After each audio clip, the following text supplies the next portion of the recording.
All right, welcome to the House of Prayer channel. Thanks for joining me again today.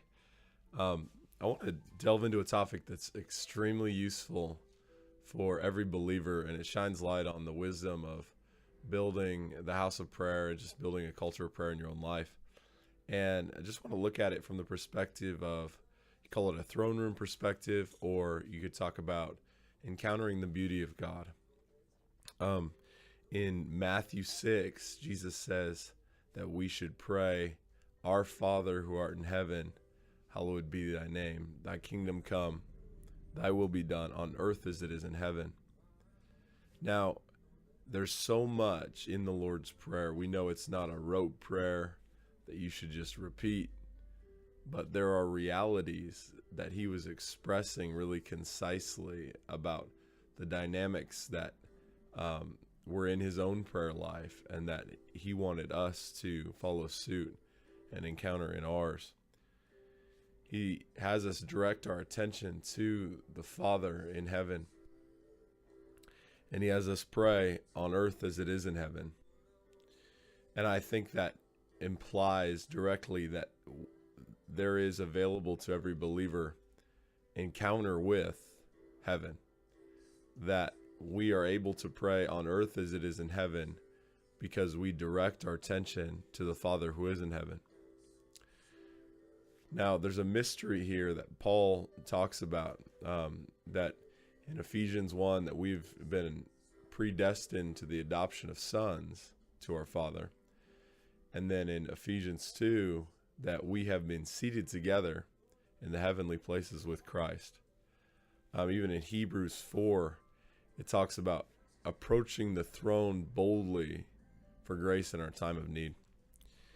Now, these aren't just ideas. I believe in the Spirit, they're as real as the air we're breathing around us. I believe that we can develop a life of encountering who God is and how he feels and what he thinks that dynamically charges our prayer life, because the beauty of God is God's emotions, the way he sees things, the way he feels about you, the way he feels about the earth. His perspective on it is altogether different than our own. And he is calling us to agree with that. How can we agree with it, but we first encounter it? And so in Ephesians 1:17, he prays that they would have a spirit of wisdom and revelation in the knowledge of God. We are called to develop, in Jesus saying this is how you ought to pray, we're called to develop lifestyles that grow in the spirit of revelation, that grow in the knowledge of God. We need to get to know God. Now, not only do we need to get to know God, but we were made to get to know God in our heart, and our spirit functions really well in that sense.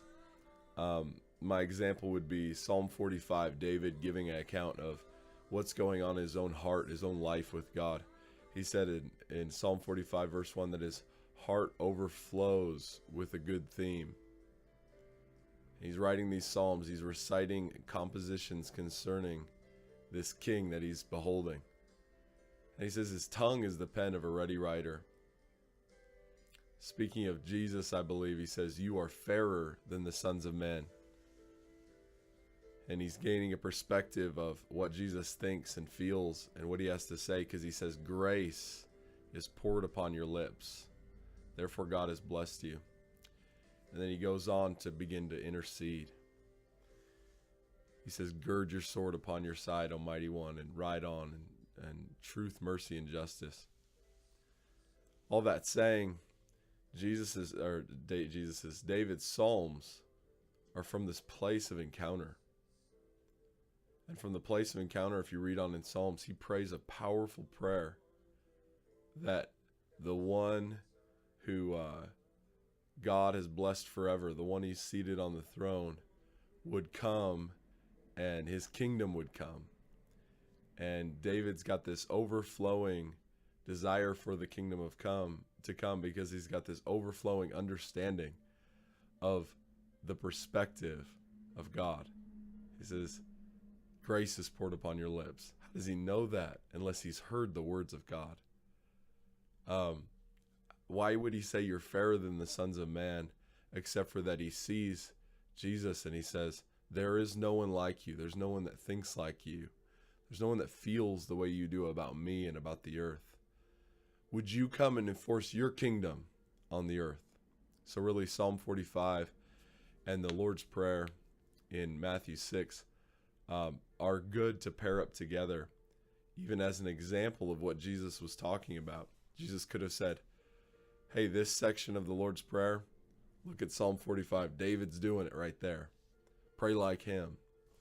And I think if we're really thinking about it, we'll see that correlation. So what's the takeaway here? The takeaway would be that in your own life and in your house of prayer, that you have an intentional focus on encountering, not just knowing the attributes of God, but really encountering them. Not just trying to understand what God thinks and what he feels, but really pursuing that place of encounter. The way to do that is with the help of the Holy Spirit. And there's a myriad of ways he will teach us about himself. He'll reveal the heart of God to us.